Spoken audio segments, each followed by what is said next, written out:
एक नजर आज के बाजार के हाल पर। सेंसेक्स वीकली एक्सपायरी पर बाजार में काफी प्रेशर रहा है। सेंसेक्स निफ्टी दोनों 1.5% से ज्यादा की गिरावट पर बंद हुए। मिड कैप स्मॉल कैप शेयरों में भी बिकवाली हावी रही है। बाजार में कैसे रहा है कारोबार, बता रही है कंचन नौटियाल। तो हफ्ते का चौथा कारोबारी दिन बोलिए या बोलिए सेंसेक्स की वीकली एक्सपायरी, बाजार में डेफिनेटली आज हमें जो बियर्स का दबदबा है वो कायम होता हुआ दिखाई दिया है। बाजार में ओवरऑल यानी कि बीएसई की बात करें तो जितने भी सेक्टर इंडाइसेस हैं वो हमें लाल निशान पे जाते हुए बंद होते हुए दिखाई दिए। आप स्क्रीन पे देख ही रहे होंगे, सेंसेक्स हो, मिड कैप हो, स्मॉल कैप हो, बैंकिंग हो या फिर निफ्टी 50 मेजर इंडाइस हो, यहाँ पे एक प्रेशर जो है वो बनता हुआ दिखाई दिया है। निफ्टी में करीबन 0.25% की कमजोरी आज के सत्र में देखी गई है।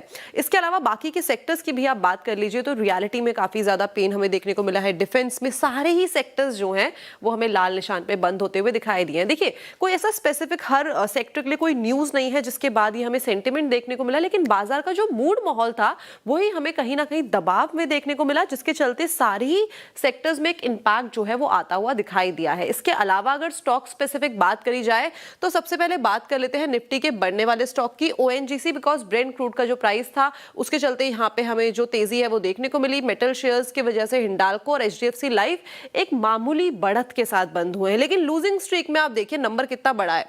इंटरग्लोब एविएशन, ट्रेंट, एमएनएम और अल्ट्राटेक सीमेंट, यहाँ भारी गिरावट जो है हमें देखने को मिली है। देखिए, क्रूड का जो पॉजिटिव इंपैक्ट हमें देखने को मिला है, यहाँ पे इंटरग्लोब एविएशन में वो नेगेटिव आया बिकॉज ब्रेंट क्रूड का जो प्राइस है वो हमें एक स्पाइक में जाता हुआ दिखाई दिया, जो नेगेटिव खबर है इंटरग्लोब एविएशन के लिए।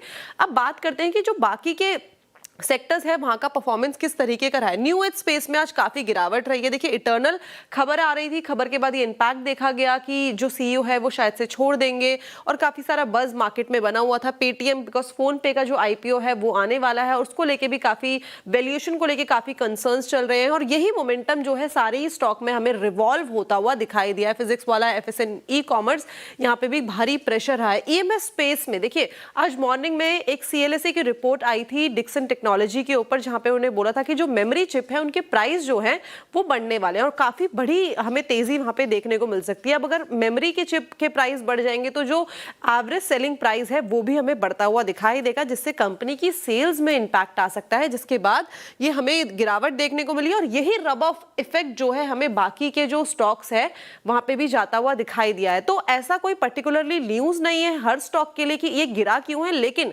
बाजार में मंदी का माहौल बना हुआ था जिसके बाद बाजार आज गिरावट के साथ बंद हुआ है।